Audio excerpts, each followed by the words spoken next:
Chapter 1. The Bells of Marleycombe. On a mild June afternoon in the village of Marleycombe, the great pride of the parish, its bell choir, was to rehearse in St. Michael's Church. Marleycombe was not so very different from other villages tucked away in the English countryside. The roses clambered over stone walls. The vicar's bicycle leaned habitually against the rectory gate, and conversations about weather and hens flowed as easily as tea. Yet to the villagers, St. Michael's bells had always been the heart of the place. They marked births, marriages and funerals. They had pealed in victory and tolled in sorrow. And on that particular Sunday, their ringing would be associated with something quite different, something not soon forgotten. The choir was composed of villagers of every sort, the stout butcher's wife, the schoolmaster with his pince-nez, and the serious young curate who was eager to prove himself indispensable. At the centre of it all stood Mr. Leonard Rowe, the choirmaster, a man whose air of authority lent even the simple matter of striking a bell-clapper the dignity of ritual. It was said that he could hear the slightest fault in timing, and he was not shy of saying so. The rehearsal had drawn a few observers, for the summer fete was but a fortnight away, and the bells were expected to ring out splendidly for the occasion. Among those observers, seated near the back in a modest hat and gloves, was Miss Jane Marple visiting her friend Mrs. Weatherby, who had recently moved from St. Mary Mead to Marleycombe in order to be nearer her daughter. Miss Marple was, as ever, quietly attentive. She admired the quaint interior of St. Michael's, but her pale blue eyes were not on the stained glass or carved pews. They rested instead upon the people, on their small habits, the gestures half unconscious, the flickers of expression that revealed far more than the words they spoke. The bells began to toll, and with them the rehearsal moved into full course. Mr. Rowe's voice cut crisply through the air. "Keep the rhythm, Mrs. Dawkins. Please, on the beat. There, better. Yes, better." There was a faint stirring of annoyance in the pews. Mrs. Dawkins flushed, and one or two ladies exchanged a glance. Miss Marple, ever polite, lowered her eyes, but a slight tightening at the corner of her mouth suggested she had noticed. The bells rang again. Suddenly, so suddenly that all present started, there was a cry. A man staggered at the far end of the chancel.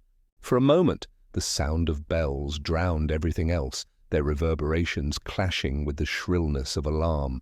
When at last they ceased, the figure of Mr. Leonard Rowe was seen collapsed upon the stones, his hand clutching at his throat. For a dreadful instant, no one moved. Then the curate rushed forward, his cassock tangling about his knees. "Mr. Rowe, are you unwell?" But it was too late. The choirmaster lay still, his face fixed in a grimace that was not one of natural death. A hush fell upon the choir loft and the gathered villagers. The butcher's wife gave a small scream, quickly muffled by her handkerchief. Mrs. Weatherby turned to Miss Marple with pale cheeks. "My dear Jane, how awful!" "Whatever do you suppose has happened?" Miss Marple rose carefully, leaning on her umbrella.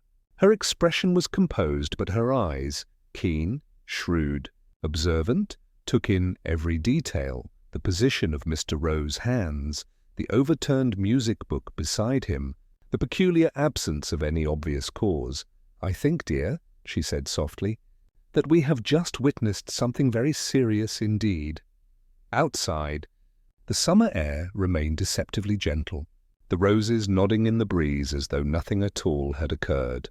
But inside St. Michael's, with the shadow of the tower bells overhead, the peace of Marleycombe had been broken in a most shocking fashion. Chapter 2. Whispers in the village news, like the ringing of bells, travels swiftly in an English village. By the time the doctor had been summoned, and had shaken his head gravely over Mr. Rowe's still form, the news had already outpaced him. It hurried down the high street, slipped into the post office, fluttered among the rows of vegetables at Mr. Broom's greengrocer's stall, and by tea-time was firmly established in every drawing-room, kitchen, and scullery in Marley Combe. That Mr. Leonard Rowe was dead. Suddenly, shockingly, in the very middle of rehearsal, was astonishing enough. But more astonishing still, whispered in half-confidences and hastily lowered voices, was the suspicion that it was not a natural passing at all. Mrs. Dawkins, the butcher's wife, was among the first to tell the tale, her cheeks still flushed from her own mortifying scolding at rehearsal. She told it with relish in the snug of the King's Head, where her husband had insisted on stopping for a pint. Collapsed he did, right there on the stones, face red as beetroot one moment and gone the next. Not a stroke, mark me. I've seen strokes. This was something else. His eyes. Here she lowered her voice dramatically. They said everything. At the post office, Miss Perkins, who prided herself on never being surprised by anything, declared firmly that Mr. Rowe had enemies. "Oh, yes," she said, stamping a packet of letters with unnecessary vigour. "Sharp tongue, sharper temper. You'd be surprised how far resentment can fester." I shouldn't wonder if... Well, one can't say in public, of course. The vicar, poor man, attempted to strike a note of reason at the rectory tea table. "We must not jump to conclusions," he said, pouring himself another cup. "There are many explanations. A weak heart, perhaps, or an unfortunate seizure." But his wife, practical and dry, shook her head. "George, don't be silly." "Men with weak hearts do not shout themselves hoarse at choir rehearsals. I dare say the doctor will have to call in the police." And indeed, before evening fell, the local constabulary had been informed. Inspector Graves, a solid, middle-aged man with a well-brushed moustache, arrived from the nearby market town. He listened gravely to the accounts, examined the church, and promised thorough investigation. The villagers regarded him with mingled relief and curiosity, but there was already a consensus forming. Someone, somehow, had done something to Leonard Rowe. Meanwhile, at Mrs. Weatherby's comfortable cottage on Rose Lane, Miss Marple sat quietly knitting. Her needles clicked in steady rhythm, and her eyes, half lowered, gave no sign of distraction. But Mrs. Weatherby, bustling to and fro with the tea things, knew her old friend too well. "You've been thinking, Jane," she said, setting down a plate of currant buns. Miss Marple smiled faintly. It is difficult not to think when one has seen a man collapse so strangely before one's eyes. I should not like to form an opinion too hastily, of course. But there are always little things, tiny details that are worth remembering. Mrs. Weatherby leaned forward eagerly. "Do tell me, Jane." "Did you notice something?" "Well," Miss Marple hesitated, her knitting paused mid-row. "It may mean nothing at all." But Mr. Rowe's hand, when he fell, clutched at his throat. That struck me. And also, though everyone rushed forward, one or two faces seemed more, shall we say, concerned than surprised. "It is remarkable how seldom true surprise looks like what we imagine it should." Mrs. Weatherby shivered. "Do you think poison?" Miss Marple resumed her knitting, her needles flashing. "It is always unwise to speculate aloud. Poison is very often a woman's method, however. Not exclusively, of course. And then again, the manner of it is not the only question. One must ask oneself who benefits. For in human nature, dear, resentment and greed are rather more common than ungovernable rage." Her friend looked both uneasy and impressed. "I dare say you'll have solved it all before the inspector has sharpened his pencil." Miss Marple's smile deepened, but her eyes remained thoughtful. "Oh, I am quite sure Inspector Graves is an excellent officer. Still, people in villages are very much alike, wherever they are. One sees the same little dramas over and over again if one lives long enough. And Mr. Rowe, I fancy, made rather a habit of setting people against him. By evening, Marley Combe was abuzz with theories. Some said it was the curate, humiliated by Rowe's corrections. Others pointed to Mrs. Dawkins, who had never concealed her dislike. A few, more imaginative still, suggested the matter was tied to the Fate Committee's quarrels about funds. Only Miss Marple, sitting serenely with her knitting, seemed neither disturbed nor carried away by the village tide of speculation. She listened, as she always did, gently and attentively. But behind those mild blue eyes, a very sharp mind was already sifting through the threads of gossip, weighing each small inconsistency and storing them for later. And though no one in Marleycombe could yet see it, the bells that told Mr. Rowe's sudden end had rung in something more than death. They had rung in the beginning of a mystery that would test the quiet wisdom of Miss Jane Marple to its very limits. Chapter 3. Small Clues. Quiet Eyes. The morning after Mr. Rowe's death dawned bright and deceptively cheerful. Sparrows chattered in the hedgerows, and the scent of lilac drifted across cottage gardens. Yet beneath the sunshine lay a hush that was not the usual tranquillity of Marleycombe, but rather the subdued pause of a community holding its breath. The church bell did not ring for morning prayers. The belfry was locked while the police completed their examination. That absence alone seemed ominous. Villagers walking along the high street glanced towards the tower as if the mute bells themselves stood as witness to the dark event. Miss Marple, however, went about her morning in unhurried fashion. She breakfasted with Mrs. Weatherby, admired the roses in the little back garden, and then set out to call at the post office. It was not, strictly speaking, necessary.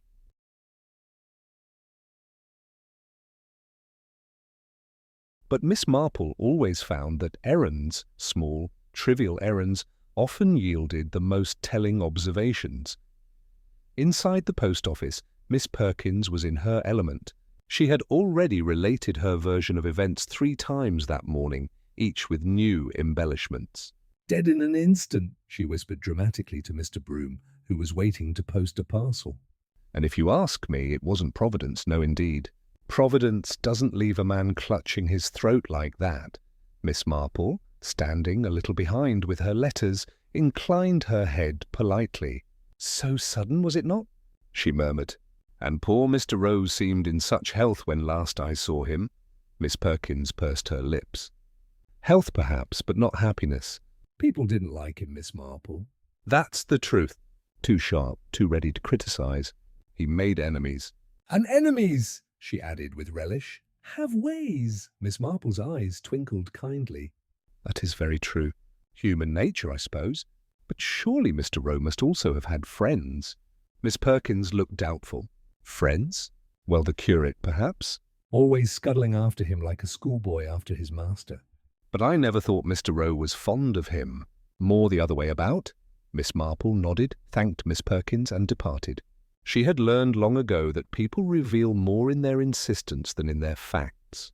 If Miss Perkins denied Mr. Rowe had friends, it likely meant there had been at least one. On her way back, Miss Marple paused before the greengrocer's shop. Young Annie Broom, arranging apples in neat pyramids, looked pale and distracted. Miss Marple greeted her gently. "A lovely day, Annie, and such fine fruit." Annie managed a small smile. "Yes, Miss Marple, though there's little heart in it today." "Everyone's talking about yesterday." Miss Marple's tone was mild. "It must have been dreadful for you, child." "I think you were there in the church, were you not?" Annie hesitated, glanced around, then nodded. "Yes, miss." "I saw him fall." He'd just looked at his music book, frowning as always, and then he made a choking sound." She shivered. "I didn't know what to do." Miss Marple laid a gentle hand on her arm. "No one knows at such times." "But you did as much as anyone." "Still, my dear, it is curious. You say he was looking at his music book. That is worth remembering." Annie bit her lip. "Yes, miss, and please don't repeat it, but I think someone had been in the vestry before rehearsal. The cupboard doors were open when I went in for my hymn book, though Mr. Rowe always kept them locked." "I didn't like to mention it." Miss Marple gave her a reassuring pat. "You did quite right to tell me, my dear." "Quite right." By afternoon, Inspector Graves had begun his official inquiries. He questioned the bell choir, took statements from those present, and examined the vestry cupboards. But while his manner was thorough, his attention seemed to fasten most firmly upon the curate, Mr. Ellison. Miss Marple observed this with a faint smile as she walked past the rectory gate. Mr. Ellison was pale, his hands trembling, his words stumbling over protestations of loyalty. The inspector listened gravely, and Miss Marple noted how villagers passing by nodded to each other. Yes, they seemed to say, that was the man. Jealousy of authority, humiliation before others, very natural motives indeed. But Miss Marple, pausing to admire the roses climbing the rectory wall, thought of Annie's whisper about the vestry cupboard and of Mr. Rowe's hand clutching at his throat. No, she decided, matters were seldom so simple. That evening, when Mrs. Weatherby asked her what she thought of the inspector's focus on the curate, Miss Marple shook her head gently. "My dear, it is very easy to believe the obvious. But in my experience, the obvious is often contrived to appear so. One must look at the smallest things, the opened cupboard, the music book, the way a man's hand closes when he dies. There are always small clues, and small clues properly tended may grow into the whole truth." She bent once more over her knitting. Outside, the quiet village settled into night, lamps glowing behind lace curtains. Yet under that calm, the first subtle strands of truth had already begun to weave themselves together, threads only Miss Marple's quiet eyes had noticed. Chapter 4. The Arrest Inspector Graves was not a hasty man, nor was he careless. He prided himself on method, questions asked, answers written down, facts weighed. Yet, in the matter of Mr. Leonard Rowe's death, his path soon began to converge upon one figure, Mr. Edmund Ellison, the curate. By the third day, the talk in Marleycombe had grown almost unanimous. "It will be the curate," said Mrs. Dawkins with a decisive nod. "He had the temper for it, mark me. Always looked a bit queer in the eye when Mr. Rowe told him off." At the post office, Miss Perkins added her certainty. "He was ambitious, that young man, and Mr. Rowe kept him under his thumb. Pride and humiliation, very dangerous in men." Even at the King's Head, where opinion was usually divided as a matter of habit, the general feeling was that the curate had done for Rowe in some desperate fit of resentment. Miss Marple sat in Mrs. Weatherby's parlour, quietly turning the heel of a sock.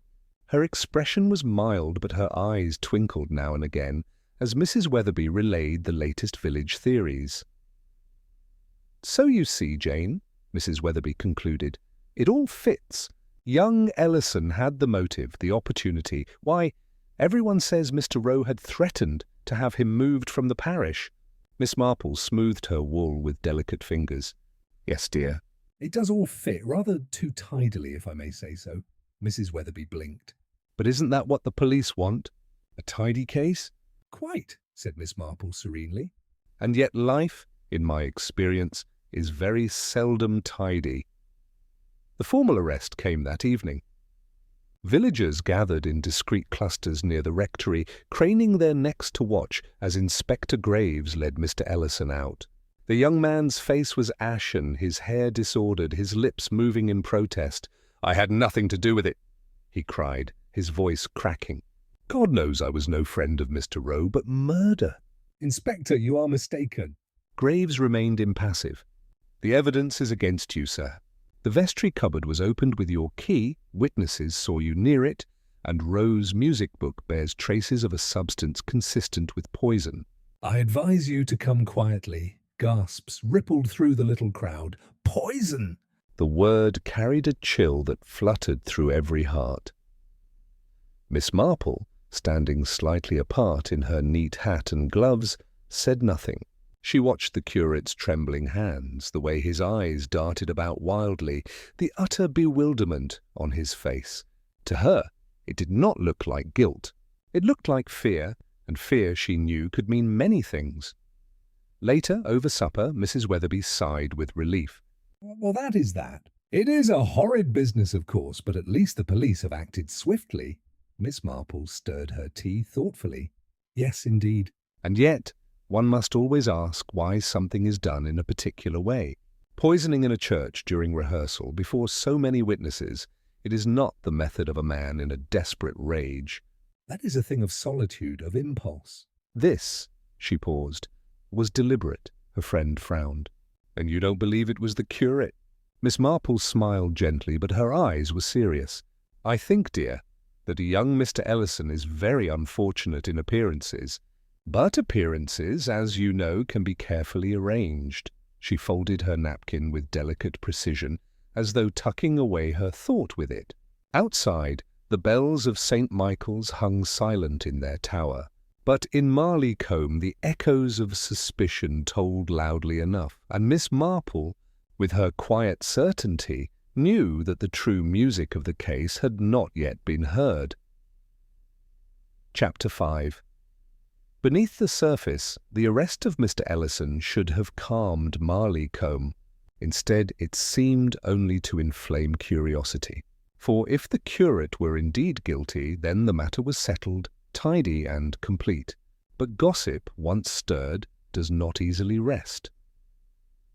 By the following week, the village hummed with speculation not merely about who had killed Leonard Rowe, but why. And in the humming, Miss Marple found much that was revealing. At the grocer's, Mrs. Dawkins leaned confidentially across the counter. You mark my words, Mr. Broom, it wasn't only Ellison who had reason. Leonard Rowe had a finger in everybody's pie. Do you know he made such a fuss about the fate accounts last year, accused people of pocketing funds. Nearly drove poor Mrs. Carter to tears. Mr. Broom, arranging potatoes with deliberate care, muttered, "That's true enough." And wasn't there trouble with the parish committee over that bequest old Mrs. Arkwright left? Rowe was set to manage the money, but not everyone agreed with his decisions. Miss Marple, choosing a cabbage with her usual air of mild concentration, lifted her head. Such matters do sometimes cause resentment, she observed softly. Money, especially when it ought to be shared, can make the kindest people quite unkind. Mrs. Dawkins gave her a shrewd look. You think it might have been someone else, Miss Marple? Oh, I think, said Miss Marple gently, that it is always wise to consider every possibility. Later that day, Miss Marple and Mrs. Weatherby visited the vicarage, ostensibly to deliver a basket of scones. Mrs. Graves, the vicar's wife, ushered them in with evident relief. It's been dreadful. Jane, Mrs. Weatherby whispered as they sat down. Poor George hardly knows how to manage. Half the parish seems to expect him to preach comfort about forgiveness, and the other half wants him to denounce Mr. Ellison from the pulpit. Mrs. Graves, pouring tea with a steadiness that belied her sharp eyes, leaned closer. I shall tell you frankly, Miss Marple. Leonard Rowe was not a well-liked man. He set people against one another. Why, only last month he quarrelled with Mr. Trelawney about the choir's order of precedence. Nearly came to blows, and everyone knows he disliked Annie Broom's young man, said he was unsuitable. Miss Marple sipped her tea. Ah, yes, interference in young love is seldom forgiven. Mrs. Graves pursed her lips. Nor in old money either. There was the matter of the organ repair fund. Leonard accused Mr. Carter of mismanaging it. I never saw a man so humiliated. The vicar cleared his throat uneasily. My dear, but Mrs. Graves only gave a little sniff. Truth will out, George. And Leonard Rowe made enemies faster than he made friends. As they walked home, Mrs. Weatherby clutched her shawl. Jane, it seems everybody had some quarrel with him. How can one possibly know which of them would go so far as to kill? Miss Marple smiled faintly, her eyes as shrewd as ever. My dear, human nature is remarkably consistent. Quarrels are common enough. But murder comes when a quarrel touches something deeper. Pride, fear, or gain. One must look for the thread that binds the act to the heart of the person who commits it. They paused at the lane corner, the evening sun painting the cottages gold.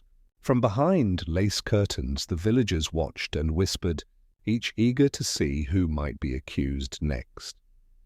Miss Marple, however, thought not of whispers, but of Annie's quiet words about the vestry cupboard and the curious frown Mr. Rowe had given his music book before collapsing.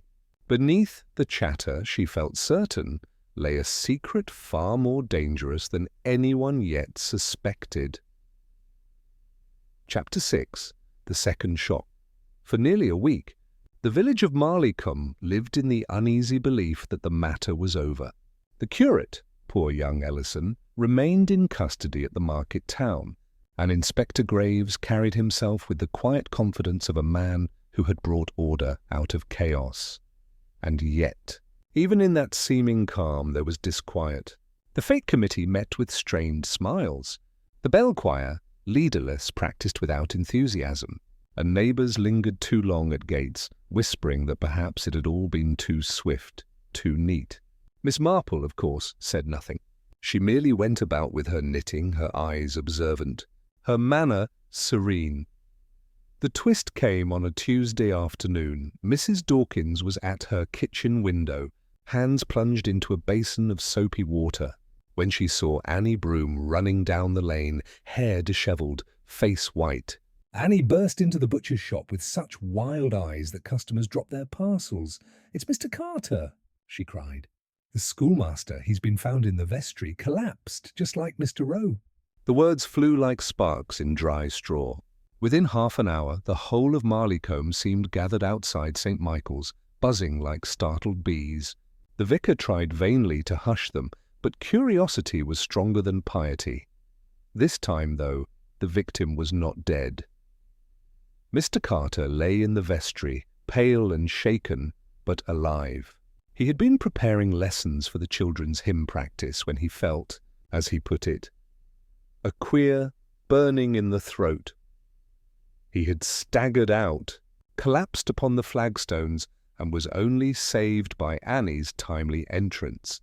Inspector Graves arrived promptly, his moustache bristling with indignation. His case, so tidy a week ago, now lay in disarray. If young Ellison had been behind Rowe's death, how could there be a second attempt when the curate was miles away, under lock and key? The villagers, of course, wasted no time in drawing their own conclusions. "Always said it wasn't Ellison," muttered Mr. Broom. "Poison in the vestry, that's what it is," whispered Miss Perkins.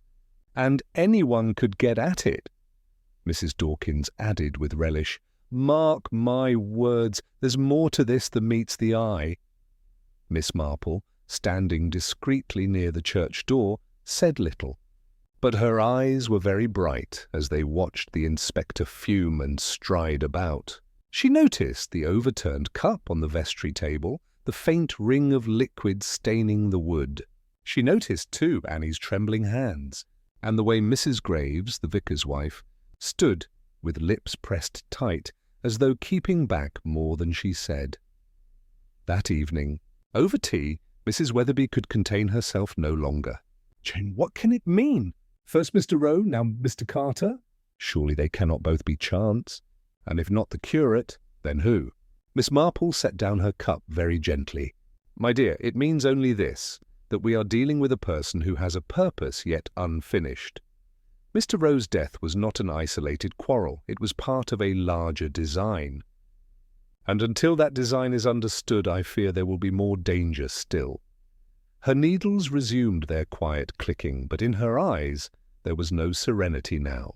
There was urgency and a clear resolve, for Miss Marple knew that Marleycombe's murderer had not yet struck his final note, and that, unless someone saw clearly, the bells of St. Michael's might toll again before long.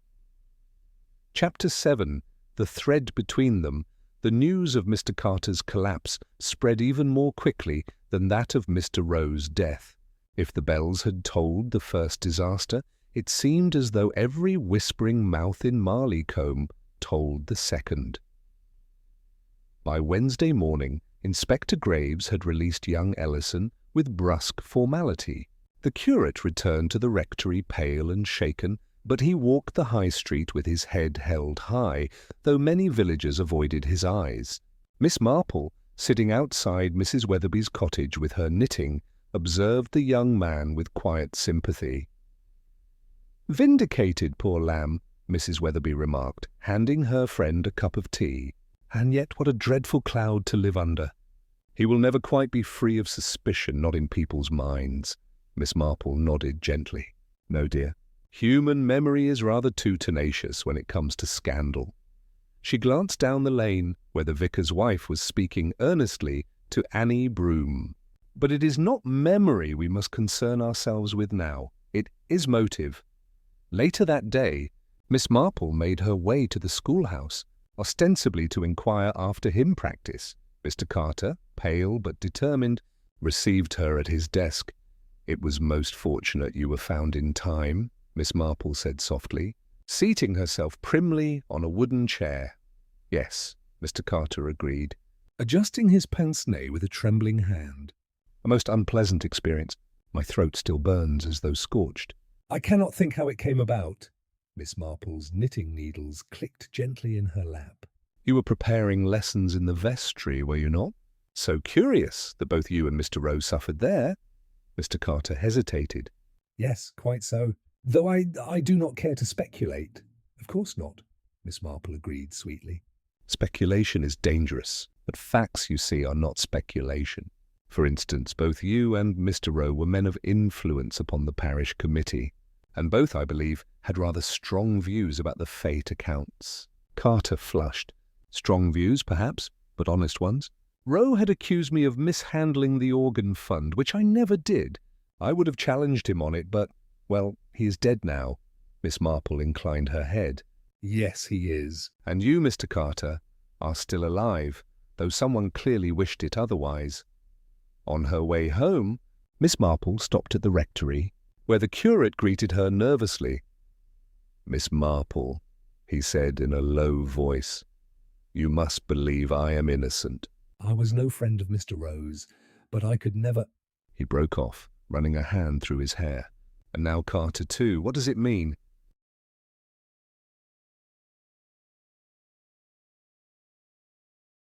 "It means, my dear young man," Miss Marple said gently, "that there is a thread connecting you both to Mr. Rowe. It is that thread we must find. Tell me, what did Mr. Rowe and Mr. Carter have in common besides the committee?" Ellison frowned. "Why, I hardly know, except that they both opposed Mrs. Graves in their way. She tried to bring in new arrangements for the Fate Choir, and both Rowe and Carter resisted." "They said she meddled." Miss Marple's eyes brightened for just a fraction of a second. "Ah, meddling is a very dangerous occupation, is it not?" "Especially when one has ambition." The curate looked puzzled. "Ambition? Do you mean Mrs. Graves?" Miss Marple smiled serenely. "I mean nothing, my dear. I merely observe that one must sometimes look at the quieter figures in a play, the ones no one suspects of having much power at all." That evening, as twilight settled over Marleycombe, Miss Marple sat once more with her knitting. Mrs. Weatherby sighed as she tidied away the supper dishes. "It is hopeless, Jane. Everyone seems to have quarrelled with Rowe, and now Carter.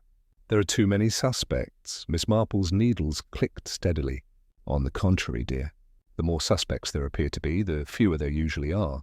"Murder is seldom so generous with possibilities." "It is rather more like embroidery, a single thread worked through, though it shows itself in many places." She folded her knitting neatly on her lap. "The question is only this: whose thread is it?" Chapter 8. Net of words. The village of Marleycombe had grown restless. The fate, once eagerly anticipated, now hung in uncertainty, and the silent bells of St. Michael's Tower seemed like an accusation against every cottage and shop. People still gathered to gossip, but their voices were hushed, as though fearful of being overheard by unseen ears. Inspector Graves went about briskly, interviewing and re-interviewing, but his confidence had dulled since Carter's collapse. He was thorough, but Marleycombe was a place of narrow lanes and narrower minds, and information tangled itself like ivy around a wall. Miss Marple, however, went about as usual.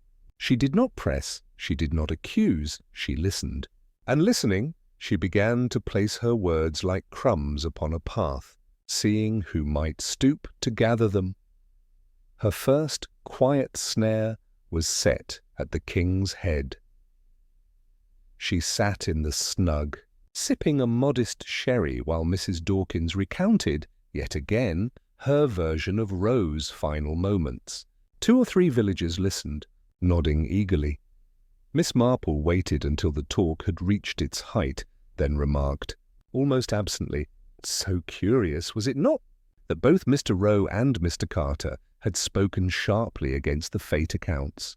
It does make one wonder whether money was at the heart of it all." Mrs. Dawkins seized on the idea at once, eyes shining. "I said so from the start. Money's behind every quarrel, but Miss Marple's eyes—" Bright and bird-like, had already shifted, not to Mrs. Dawkins, but to the vicar's wife, Mrs. Graves, who had just entered to fetch her husband. A faint tightening around her mouth betrayed that the words had stung. She said nothing, merely inclined her head, but Miss Marple's needles clicked on in her mind as surely as if they were in her hands. The next day, Miss Marple took tea with young Annie Broom. The girl looked wan, shadows beneath her eyes. "You've been most brave, my dear," Miss Marple said kindly. "Twice now you've been present at such dreadful moments. No wonder you look pale," Annie shivered. "It doesn't seem real, Miss Marple." "But I don't think it was chance. Mr. Rowe and Mr. Carter, they were both marked."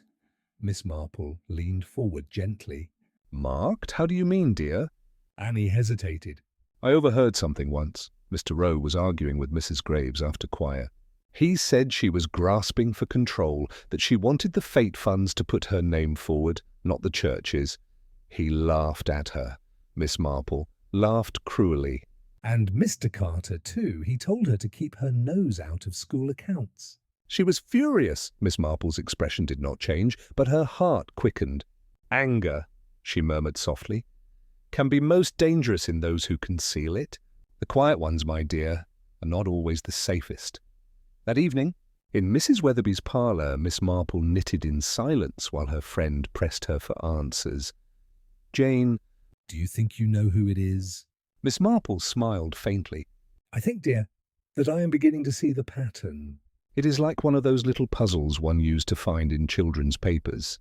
At first all confusion, but then with one small stroke of the pencil, the figure emerges." Mrs. Weatherby shivered. "But if you do see it, what then?" Miss Marple set down her knitting. "My dear, one waits for the right moment to test it." "Murderers, you know, often reveal themselves not in action but in reaction when faced with precisely the question they hoped never to hear." Her eyes twinkled softly. "And I mean to ask that question soon." Outside, Marleycombe slept uneasily under the shadow of its silent bells. But in one small parlour, an elderly lady with neat grey hair and a gentle smile was spinning a net of words, fine, invisible, and certain to catch what truth still hid in the village. Chapter 9. The first Test Inspector Graves had begun to look worn. The second incident had undone his confidence, and though he still questioned villagers with diligence, his moustache seemed to droop a little more each day. To Miss Marple's experienced eye, he had the air of a man hoping for a confession to spare him the trouble of further thought. The village, meanwhile, remained tense. Old rivalries, long since papered over, now flared in whispers. Mrs. Dawkins avoided the vicar's wife. Mr. Carter, still pale, walked with a wary air, and Annie Broom's young man was said to be considering leaving Marleycombe altogether. So great was the atmosphere of suspicion. Miss Marple, however, remained serenely occupied with her knitting, but those who knew her best might have noticed that she seemed to place herself in just the right places at just the right times, lingering at a shop counter, pausing by a garden gate, sitting in the churchyard as if to admire the roses, and always her mild little questions probed gently, like a needle-pricking cloth. Her first true test came at the vicarage. Mrs. Graves had invited a few ladies for tea, partly, Miss Marple suspected, to reassert her own influence after so many whispers. The table was laid with fruitcake, cucumber sandwiches, and gleaming cups. The conversation, as expected, soon turned to Rowe and Carter. Mrs. Dawkins repeated her well-worn theory about money, while Miss Perkins muttered darkly of jealousy.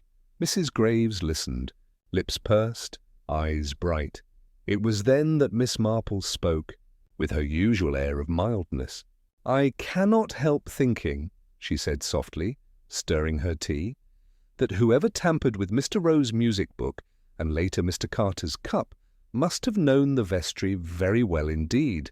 One imagines someone who spent much time there, perhaps assisting with fêtes or helping with the accounts."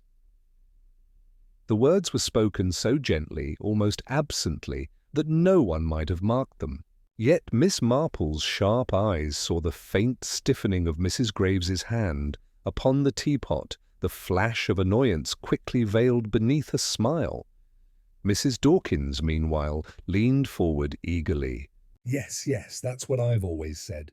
It must be someone close to the church, but Miss Marple only inclined her head politely, watching the vicar's wife recover her composure. The next day, Miss Marple paid a visit to Annie Broom under the pretext of ordering vegetables. She lingered in the shop until Mr. Carter himself came in, nodding courteously despite his pallor. "How fortunate you were, Mr. Carter," Miss Marple said, her voice full of gentle sympathy. "Had Annie not entered when she did, it might have been another funeral instead of a recovery." Carter adjusted his spectacles nervously. "Quite so, Miss Marple, quite so." "I owe the girl a debt of gratitude," Miss Marple smiled. "And yet, do you not find it curious that both you and Mr. Rowe suffered in the vestry? The same place, the same signs, almost as though the vestry itself were dangerous." Carter gave a forced laugh. "Coincidence, perhaps, or contagion, as the doctor said." Miss Marple murmured. "Coincidences, like contagions, have their limits.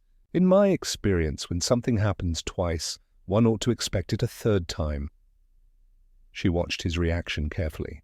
Carter paled still further, his fingers twitching at the papers in his hand. Not guilt, perhaps, but fear. Fear of being a target again. That evening, Miss Marple sat with Mrs. Weatherby. "You've been laying your snares, Jane," Mrs. Weatherby said knowingly. "And what have you caught?" Miss Marple's knitting clicked gently. "Not the culprit yet, but one begins to see the shadows lengthen in the right direction. Mrs. Graves, for instance, her composure is admirable, but composure can be brittle, and brittle things, when pressed, tend to crack." She set down her needles and folded her work neatly. "My dear, we are approaching the moment when truth will reveal itself. The question is only who will provide the final piece and when." Outside, the evening bells remained silent, but in Miss Marple's mind she heard their echo. Not yet a knell, not yet a chime of celebration, but the low, patient tolling of inevitability. Chapter 10. The paper in the vestry. Inspector Graves was growing irritable. Marleycomb's patience had worn thin, and the inspector himself disliked mysteries that refused to be tidied away. Each day he interviewed another villager, only to emerge no wiser, moustache bristling with suppressed annoyance. Meanwhile, the bells of St. Michael's remained silent, as though in protest.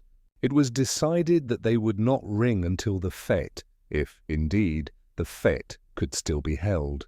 This silence, more than anything, gave the village an air of unease. For bells had always marked time in Marleycombe, and without them life felt strangely suspended. Miss Marple, however, had not been idle. She visited Annie Broom, spoke softly with the vicar, exchanged a few words with Mr. Carter, and kept a particular eye on Mrs. Graves.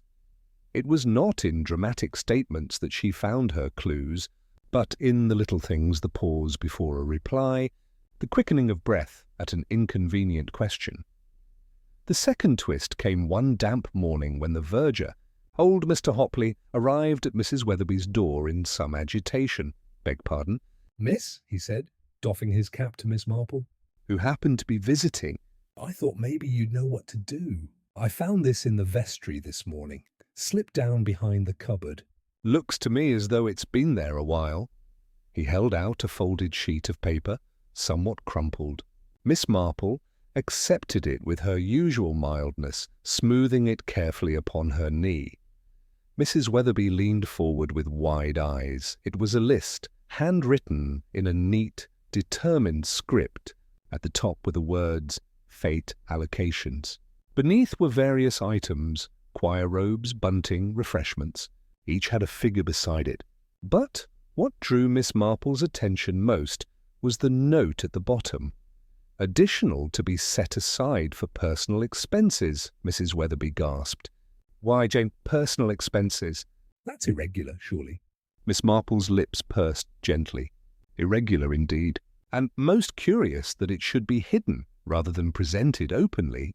A guilty hand often hides its work in haste. She looked down again, noting the steady, firm handwriting.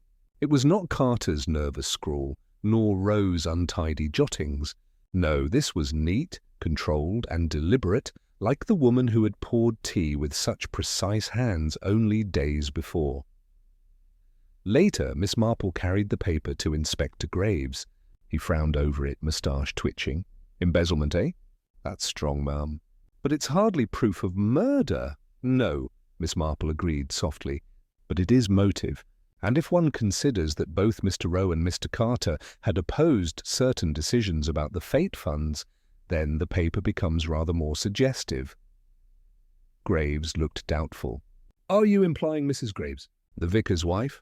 Miss Marple only smiled, eyes serene. "I imply nothing, Inspector. I merely observe that human ambition wears many respectable dresses." That evening, as she sat with her knitting, Miss Marple told Mrs. Weatherby what she had done. "You gave it to the inspector?" Mrs. Weatherby whispered, half scandalized. "Of course, dear. It would have been quite improper not to. But one mustn't expect too much. Men, you know, are often reluctant to see what lies before them if it concerns a lady of position." Mrs. Weatherby sighed. "Then what will you do?" Miss Marple's eyes gleamed with quiet resolve. "Why, wait, my dear. Wait and watch. Murderers are like wasps. They sting again if you trouble them. And when that moment comes, we must be ready." Outside, rain pattered softly upon Marley Comb's roofs. In the darkened vestry, where two men had already fallen, the faint scent of old paper and hymn books lingered. Somewhere, in the quiet of the village, a hand itched to strike again, and Miss Marple, knitting calmly by lamplight, was content to let it, so long as she knew where and when. Chapter 11, Setting the Snare. The discovery of the fate accounts paper caused ripples throughout Marley Combe. Some declared it a forgery, others whispered that it was damning proof of dishonesty. Inspector Graves filed it carefully, but seemed reluctant to pursue the matter too vigorously. Perhaps, as Miss Marple reflected, because the prospect of accusing the vicar's wife was not one a policeman relished. Yet to Miss Marple, the paper was not an end but a beginning. It was not only money that mattered, but pride and the need to silence those who knew too much. She began, therefore, to set her snare in the gentlest of ways. At the King's Head, she joined Mrs. Dawkins for tea, and remarked, seemingly without intent, how dreadful it was that the fete might be cancelled altogether. "All that work on the choir," she said mildly, "and such careful plans, especially by those most eager to see their efforts noticed." Mrs. Dawkins leaned in, eyes wide. "So you mean Mrs. Graves, don't you?" "I've always said she wanted a name on everything." Miss Marple only smiled faintly and said no more. Yet she knew the words would reach the very ears she intended. Her second step was to speak with Annie Broom, who lingered nervously outside the vestry. "My dear," Miss Marple said kindly, "I wonder if you might help me.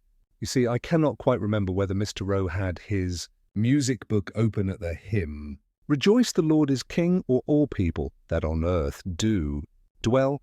Such small details often fix themselves in a younger memory more firmly than in mine." Annie frowned, then said slowly, "It was 'Rejoice the Lord is King.' I remember because Mr. Rowe always said it ought to be sung faster."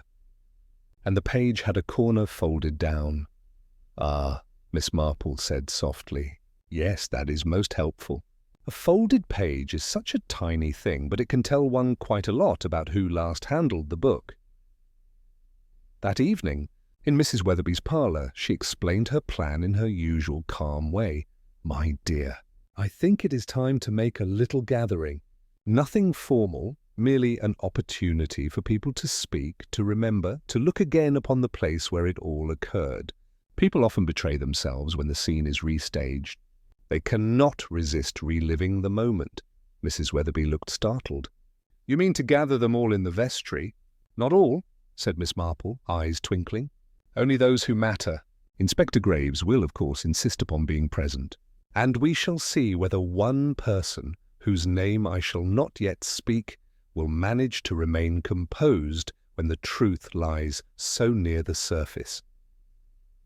She folded her knitting neatly, as though concluding the matter. "It is a very old trick, dear. One need only apply the smallest pressure, and brittle things will crack." The following morning, word spread that Miss Marple, dear old Miss Marple from St. Mary Mead, was assisting the inspector in arranging a little reconstruction of the events in the vestry. Most villagers were delighted at the prospect of more gossip. A few were nervous, and one, Miss Marple knew with quiet certainty, would already be calculating how to endure it without showing fear. Chapter 12 in the vestry. The vestry of St. Michael's had never held such a gathering before. Usually a place of hymn books, cassocks, and the faint odour of candle wax, it now contained Inspector Graves, several uneasy villagers, and Miss Marple, who sat quietly near the vestry table with her knitting bag at her side. It was Miss Marple who had suggested the reconstruction, though she had put it with such gentle tact that no one thought to question it. "Perhaps," she had said mildly, "if we all recalled the moments as they were, the truth might be clearer." Memory can be a most curious thing.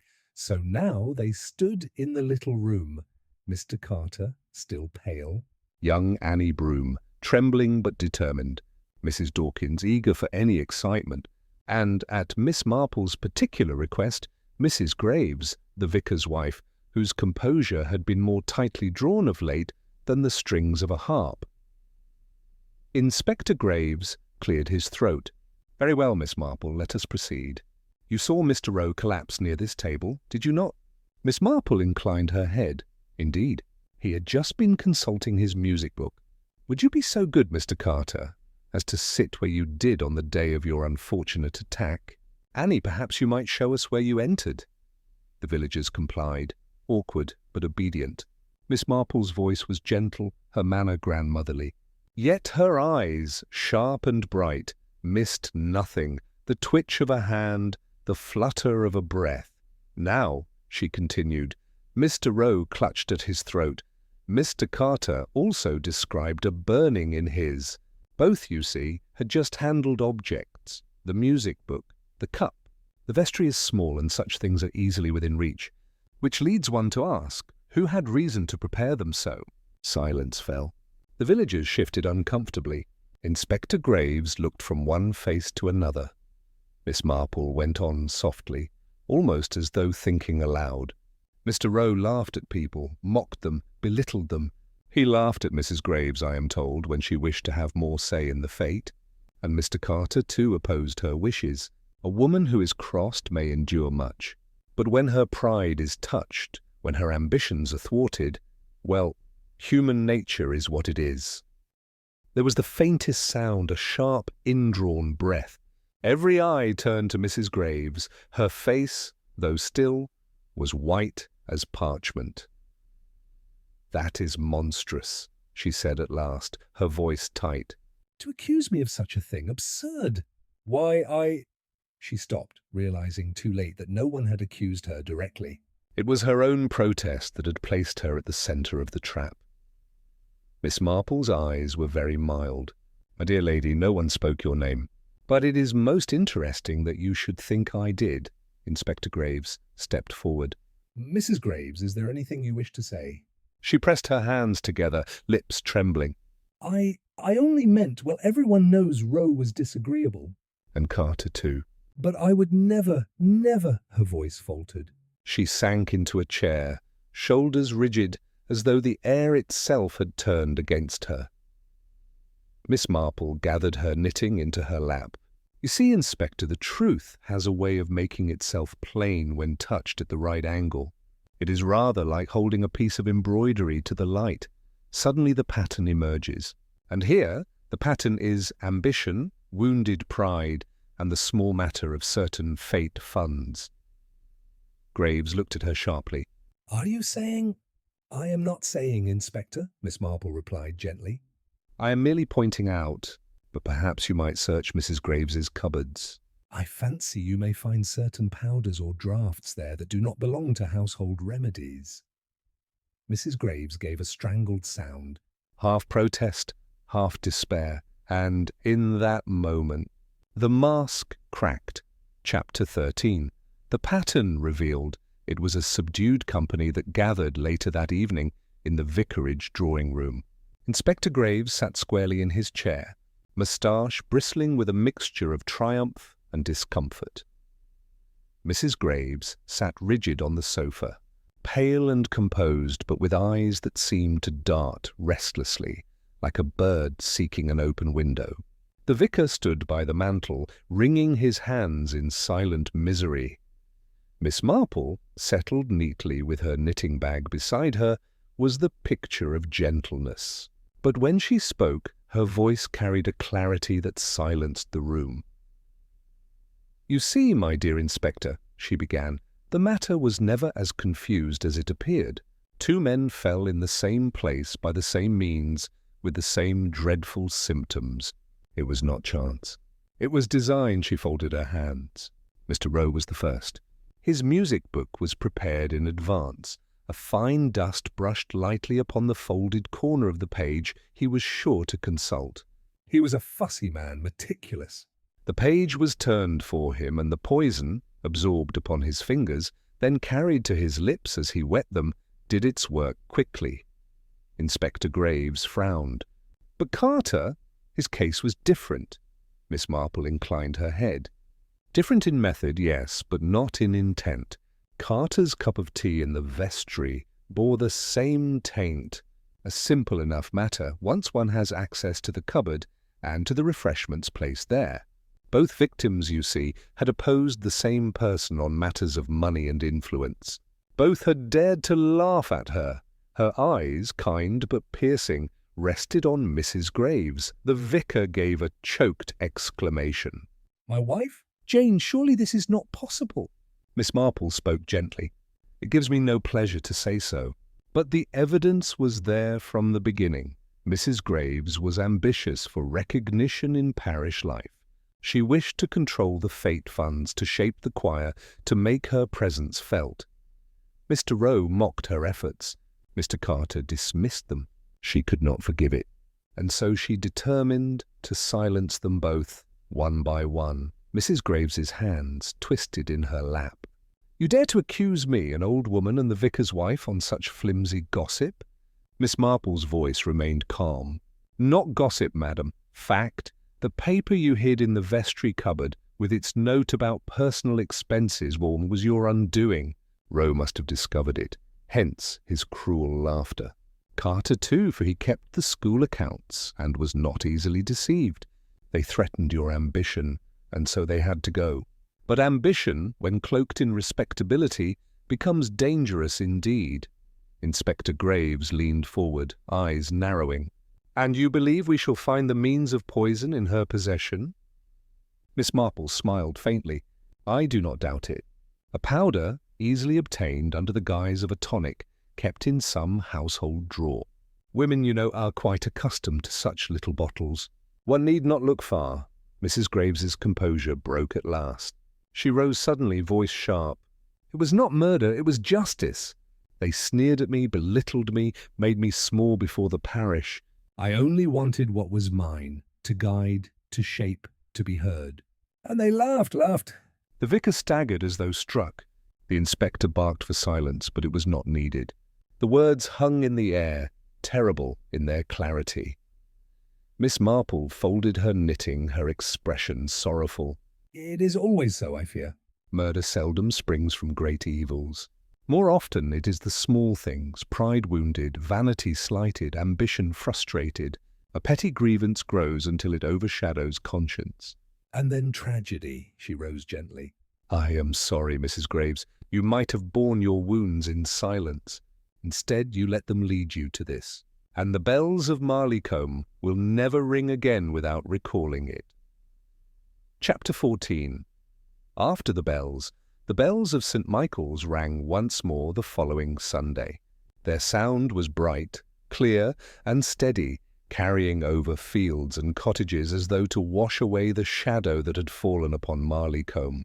Yet, for those who had lived through the dark weeks, the sound carried a solemnity it had never held before. Mrs. Graves was removed quietly to the market town where she would await trial. The vicar, pale and broken, gave his sermon with trembling hands. He spoke of forgiveness, of the dangers of pride, of the mercy of God. Some wept. Others merely nodded gravely, for villagers are practical folk, and they knew that Marleycombe would need to go on, fete or no fete, scandal or no scandal. Inspector Graves departed the village with an air of relief, moustache smoothed once more into neatness. He had thanked Miss Marple in formal tones, but there was no disguising his discomfort at having been guided so firmly by an elderly lady in a sensible hat. Miss Marple, of course, took no offence. She only smiled and said gently that human nature was, after all, rather more her study than his. Life resumed its quiet rhythms. Annie Broom tended the greengrocer's stall with renewed cheer, for her young man had decided to remain in Marleycombe after all. Mr. Carter, shaken but alive, resumed his school duties with a new humility that softened even his sternest lessons. Mrs. Dawkins, it was said, told the story of the murder in the vestry so many times that it grew in drama with each retelling, until half the village had to remind her that she had not, in fact, seen it with her own eyes. And Miss Perkins at the post office declared that she had always suspected Mrs. Graves, though no one remembered her saying so until after the arrest. As for Miss Marple, she spent her last few days at Mrs. Weatherby's cottage, enjoying the garden roses and the sound of the bells restored to their rightful purpose. "My dear Jane," Mrs. Weatherby said one afternoon, pouring tea, "I shall never cease to marvel at the way you see into things. How did you know when everyone else was so sure of the curate or of Carter or of any number of others?" Miss Marple smiled, her knitting resting lightly in her lap. It was very simple, really. One must only listen and observe. Pride, ambition, vanity, they are no different in Marleycombe than in St. Mary Mead or anywhere else. Human nature, dear, is very much the same everywhere. Mrs. Weatherby shook her head in admiration. And now the village may be peaceful again. Miss Marple's eyes softened. Yes, peaceful enough. But one must never mistake peace for innocence. Shadows lie beneath the most charming surfaces. I have seen it too often to be deceived. That evening, as the sun dipped low over the cottages and the bells of St. Michael's tolled the hour, Miss Marple closed her knitting bag and looked out across the quiet village. Life had returned, as it always did, to its gentle pattern of gardens, teas and small gossip. But somewhere in the air hung the faint echo of warning that behind lace curtains and polite smiles, the deepest passions of the human heart still moved unseen, and Miss Jane Marple, with her quiet eyes and gentle ways, would always be there to see what others did not.